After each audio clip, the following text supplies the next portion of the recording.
Aujourd'hui, j'ai envie d'intituler ma pensée « Jeunes, vous avez un avenir ». Parce que oui, vous avez un avenir. Et j'entends souvent des personnes âgées dire que dans mon temps, c'était différent. C'était pas comme ça dans mon temps. Et c'est vrai qu'aujourd'hui, la société actuelle, on vit certains défis peut-être qu'il n'y avait pas avant. Il y a des crises économiques par-ci. Il y a des feux de forêt dans certains pays. Il y a des crises écologiques. Il y a plein de choses qui peuvent arriver et nous faire croire justement, est-ce qu'on a vraiment un avenir? Et en tant que jeunes, on peut vraiment douter à savoir s'il y a quelque chose qui nous attend le lendemain. Mais la Bible dit de toute façon dans Ecclésiaste que ce qui a été le sera. Les choses peut-être aujourd'hui sont difficiles, mais sachez que dans des décennies passées, dans des périodes passées, il y a aussi eu des difficultés, mais ces personnes-là se sont en sorties et vous aussi, vous allez vous en sortir. Et la première des choses que j'ai envie de dire par rapport à l'avenir, c'est de vous dire de ne pas être anxieux face à l'avenir. Ne soyez pas anxieux face à l'avenir. Vraiment, ayez confiance en Dieu. Allez marcher tous les jours avec l'espoir que Dieu a un plan pour vous et les plans de Dieu pour votre vie vont se réaliser. Les promesses de Dieu sont oui et amen et elles vont se réaliser dans votre vie. La deuxième chose que je veux vous encourager à faire, c'est mettre votre confiance en Dieu. C'est très important de s'appuyer sur le Seigneur. Le psaume 37 au verset 5 dit « Recommande ton sort à l'Éternel, mets en lui ta confiance et il agira ».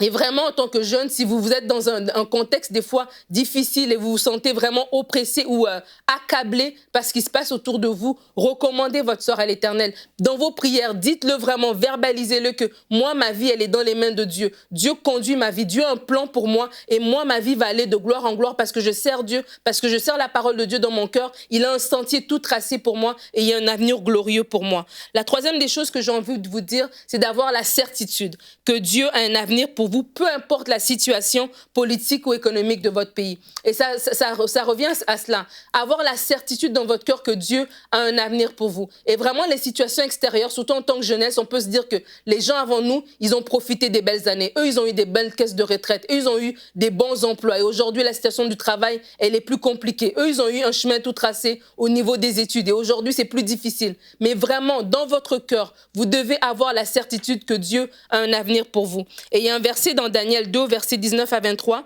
que j'ai envie de vous lire. C'est Daniel qui dit, alors on sait que Daniel a été déporté, il était tout jeune, il a été déporté.